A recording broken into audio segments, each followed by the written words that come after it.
Fala pessoal, beleza? Estamos aqui para mais uma mini aula de Química Básica e hoje a gente vai falar um pouco sobre ligações químicas, né? Um assunto aí que causa bastante desespero para muitos estudantes. Mas vamos mostrar para vocês que ligações químicas não é nenhum bicho de sete cabeças não, viu? Vamos lá. Aí você me pergunta, o que é essa tal de ligação química? O que acontece, né? Qual é o processo que está por trás? Aqui nós temos um conceito que diz as ligações químicas correspondem à união dos átomos para a formação das substâncias químicas. Pessoal, isso aqui em outras palavras diz basicamente que as ligações químicas acontecem quando os átomos dos elementos químicos eles se combinam uns com os outros.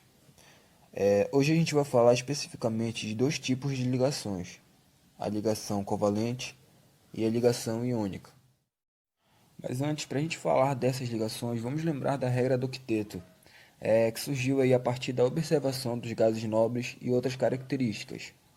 Como diz aqui, muitos átomos apresentam estabilidade eletrônica quando possuem 8 elétrons na camada de valência. Galera, diante disso, a gente resume que o átomo ele procura essa estabilidade doando ou compartilhando elétrons com outros átomos, surgindo aí então a famosa ligação química. Bom, seguindo aí, vamos falar da ligação covalente.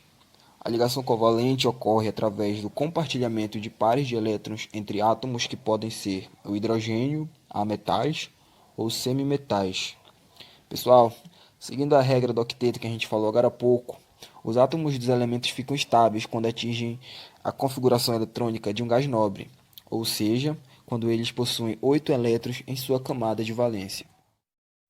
Chega aqui, nesse primeiro exemplo, temos dois átomos de hidrogênio, onde cada um tem em sua camada de valência somente um elétron. Para os dois ficarem estáveis, os dois terão que receber mais um elétron cada um. No caso aqui, eles vão compartilhar seus elétrons, ficando assim estáveis. Lembrando que o hidrogênio ele é a exceção da regrinha do octeto, né? Ele fica estável com somente dois elétrons em sua camada de valência. Nesse outro exemplo, temos o H2O, molécula da água. Nele, temos um átomo de oxigênio com 6 elétrons e dois átomos de hidrogênio com apenas um elétron cada um. Aqui a gente vê claramente o compartilhamento desses elétrons, tornando todos os átomos estáveis. O oxigênio, que tinha 6, passou a ter 8 elétrons, e o hidrogênio, que tinha um cada um, passou a ter 2, né? Cada um ali, cada hidrogênio com 2 elétrons em sua camada de valência. Oi, galera, eu me chamo Ellen, sou estudante do curso de licenciatura em Ciências Biológicas da Universidade Federal Rural da Amazônia, a UFRA, e hoje eu vou falar um pouco para vocês sobre as ligações químicas, o que é esse tipo de ligação e o que acontece nela. Primeiro, vocês precisam saber que na ligação iônica é quando eu tenho a transferência de elétron de um átomo para o outro.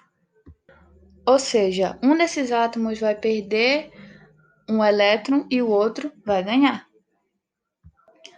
Um exemplo disso no nosso cotidiano é quando a gente é criança e compra aqueles saquinhos de doce e dá um desses docinhos para o nosso coleguinha. Do mesmo jeito em que a gente está perdendo um dos docinhos dando para o nosso coleguinha, o átomo também está perdendo um dos elétrons doando para o outro átomo.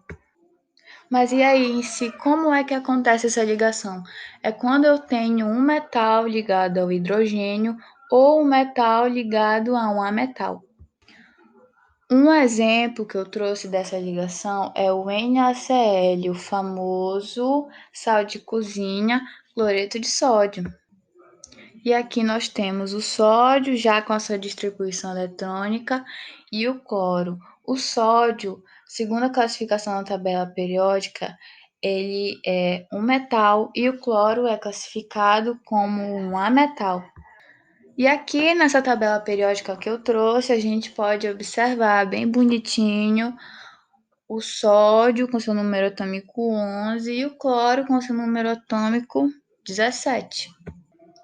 E se a gente observar aqui na distribuição eletrônica do sódio, nós temos que na última camada de valência ele tem um elétronzinho.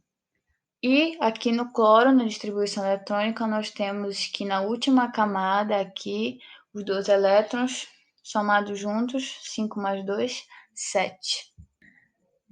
E assim, gente, vocês podem parar para pensar, o que é mais fácil? Reparando que aqui o sódio tem só um elétron na última camada, tendo duas possibilidades, ou nessa última camada vão ser recebidos 7 elétrons, ou ele vai perder um elétron. Mas por que eu estou comentando a possibilidade dele receber 7 elétrons? Porque, segundo a regra do octeto, a última camada precisa ter 2 ou 8 elétrons para ficar estabilizada. Mas, se eu tirar esse 1 elétron do sódio, essa última camada não vai mais existir. E aí, se eu tirar de verdade essa última camada, a camada principal vai ser a segunda camada, bem aqui. E se você reparar, somando, olha, 2 mais 6, 8 elétrons. E nisso a gente percebe que para o sódio é muito mais fácil ele perder um elétron do que ele receber 7.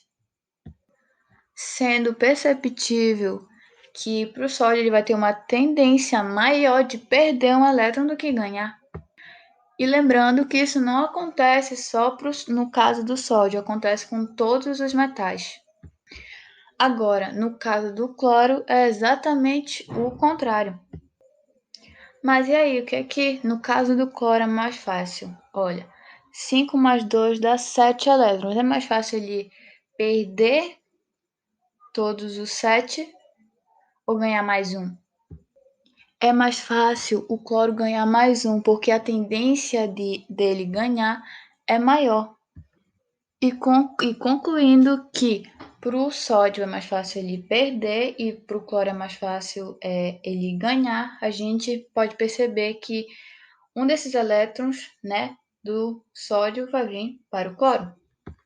E nisso se estabelece a nossa ligação iônica. Mas vocês param para pensar por que esse nome de ligação iônica, né? Por quê? Porque quando o sódio perde um elétron, ele fica positivo. E quando o cloro ganha um elétron, ele fica negativo. E nisso a gente sabe que átomos com carga elétrica formam íons, e por isso o nome ligação iônica, porque quando tem a transferência do elétron de um átomo para o outro, isso acaba gerando íons de cargas opostas. E isso é chamado de ligação iônica.